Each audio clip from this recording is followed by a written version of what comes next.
Saturday afternoon, get up, have brunch with the Flex Zone, and watch a little professional wrestling.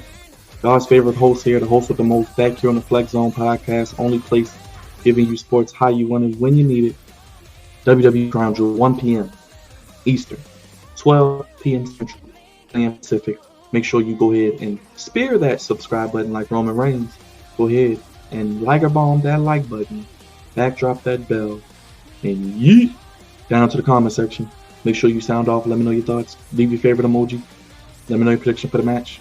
Anything you're looking forward to on Saturday, as this is the last preview we got for you before we go live for SmackDown on Friday and Crown Jewel Saturday afternoon. You know the Flex Zone podcast, only place giving you wrestling coverage how you want it, when you need it. Let's get into it. This match was announced via social media, but if you know that last week in Brooklyn they taped 2 episodes of SmackDown because the crew will be in Saudi.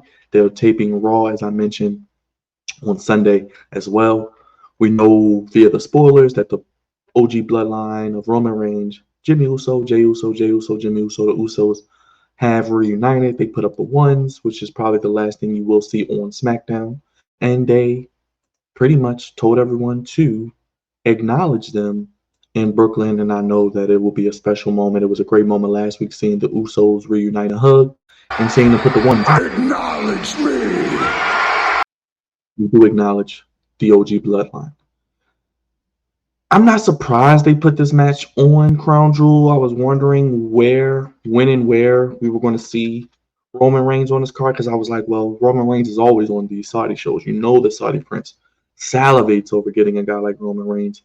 And if nothing else, Roman Reigns was going to show up on those Saudi shows twice a year and defend those championships, whether that was in a tag match, I believe he had with Solo against the Usos, the match he had against Logan Paul, the match he had against LA Knight, the match he had against Goldberg.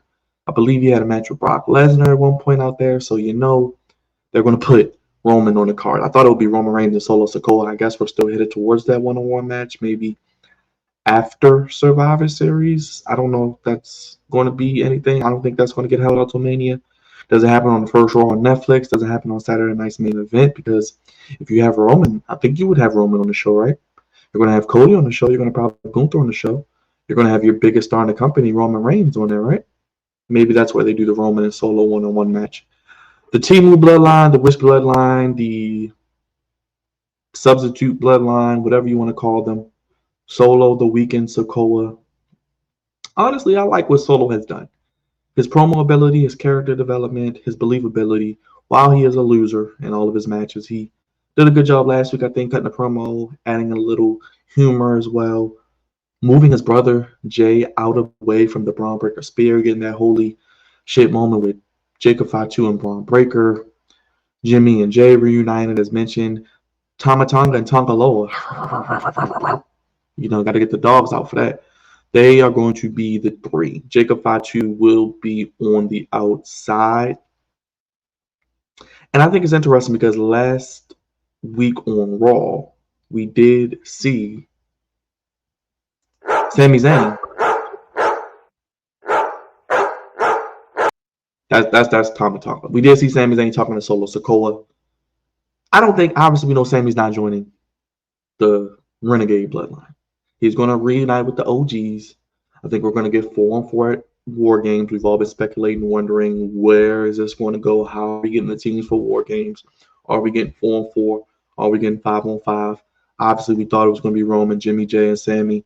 Maybe Cody, maybe The Rock, maybe someone else against Solo, Jacob, Tama Tonga, Tongaloa, and maybe Tala Tonga, a.k.a. Hikuleo, the other Tongan brother. Now, it's intriguing because I don't think they're going to debut him here. I think when you debut or bring someone back at the Saudi events, it really does nothing for them. It really is a moment that kind of ruins what you're trying to do with bringing out or debut someone. It's really like this. Like Kyrie saying, a perfect example. No one knew who she was. No one cared. Who?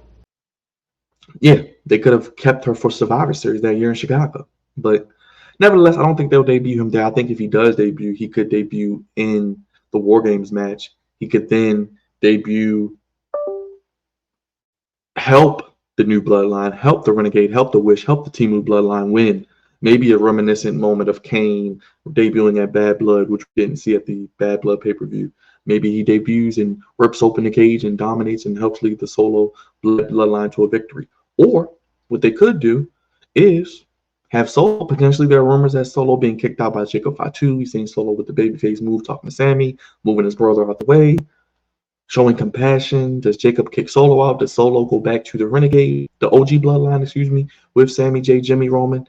Then we get Tama Tonga, Tongaloa, Hikuleo, Jacob Fatu leading it, and The Rock, we found out, has finally been pulling the strings the whole time since after WrestleMania.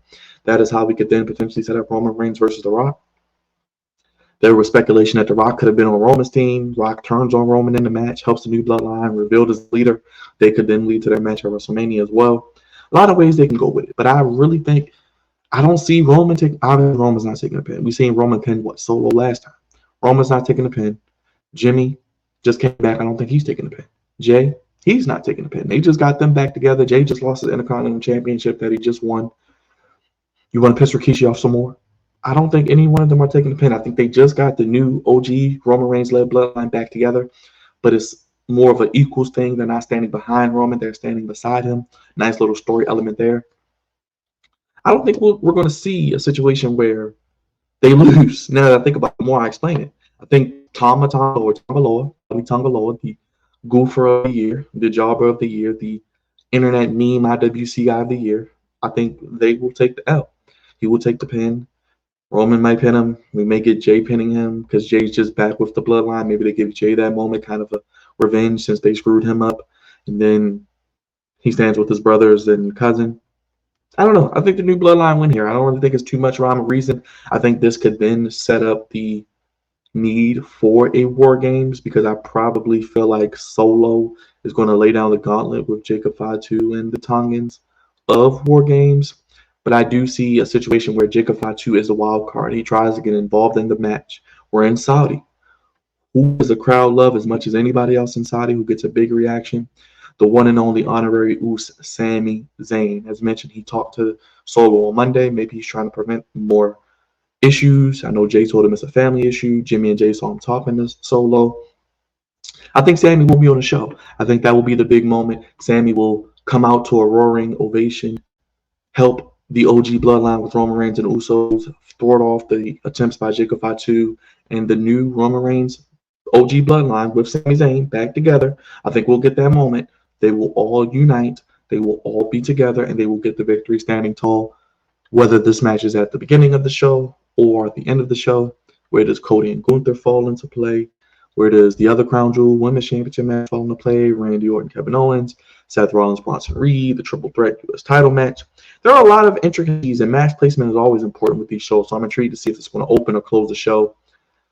I could see this closing the show, and I could see Roman, the Usos with Sami standing tall at the end, sending the crowd home happy. Cody and Gunther starts the show. That way, if they do give Gunther the win, it is what it is. You give them that big moment of Sami coming out, the hero, helps the new bloodline, only submits their babyface turn. Then you can set up War Games 4-on-4, and we'll go from there. As we do have, a whole month to build towards Survivor Series on both shows. Obviously, they're not explaining the brand split. We know it doesn't matter. We know the draft doesn't matter, but I think we'll have time. I know it's a little soon. I know it feels a little rushed in certain aspects. You're going to have, 6, 7, 8 shows before Survivor Series where you can build it up on Monday and Friday and carry on week to week. I think WWE is doing a great job as any. This is the number one storyline. They're going to keep it going as long as they can. They're going to squeeze every ounce of juice they can out of it. And I think here, Roman Reigns and the Usos, with the help of Sami Zayn, get the win and send the Timu Wish Renegade Bloodline to another loss. I think Tama Tonga or Tongaloa take the pin. And I think we get that moment. Sami comes out, crowd goes crazy, crowd goes home happy. Roman and New Bloodline stand tall. Looks like all is finished for now, and then we see what happens heading into War Games because we know that's going to be the marquee main event for Survivor Series. The Roman Reigns OG Bloodline against the new Renegade Timu Wish Bloodline led by Solo Weekend Sikoa. The Jacob Fatu Tonga's kicked out. Do we get Hikuleo? Do we get The Rock involved in Survivor Series? Survivor Series is going to be a big show. It's in Vancouver. It's going to be amazing. Can't wait to see it. We'll be watching that as well. But don't forget, 1 p.m. Crown Jewel, 12 p.m. Central, 10 a.m. Pacific. Check out all the other previews on the channel. We got them all lined up for you. This is the last one. We'll be live for SmackDown on Friday, live at 1 p.m. for the Crown Jewel watch along. Don't know why I had up the Women's Crown Jewel Championship match, but check out that preview. Sign off in the comment section. Leave your favorite emoji. Anything you're looking forward to seeing. How does this play out? Leave anything. It helps us out tremendously. Leave us a like, hit that thumbs up, hit that bell. Subscribe if you're new. I'm going with the new reuniting of the OG Bloodline with the win with the help of Sami Zayn, and they send it for home. What say you? We'll see you for Crown Jewel. See you for SmackDown, the Go Home Show, and Crown Jewel on Saturday. Have a good day, everybody. Please check out all the previews on the channel, on the Flex Zone podcast, and we play giving you your wrestling coverage and sports content how you want it, when you need it. Have a good day, everybody. Peace.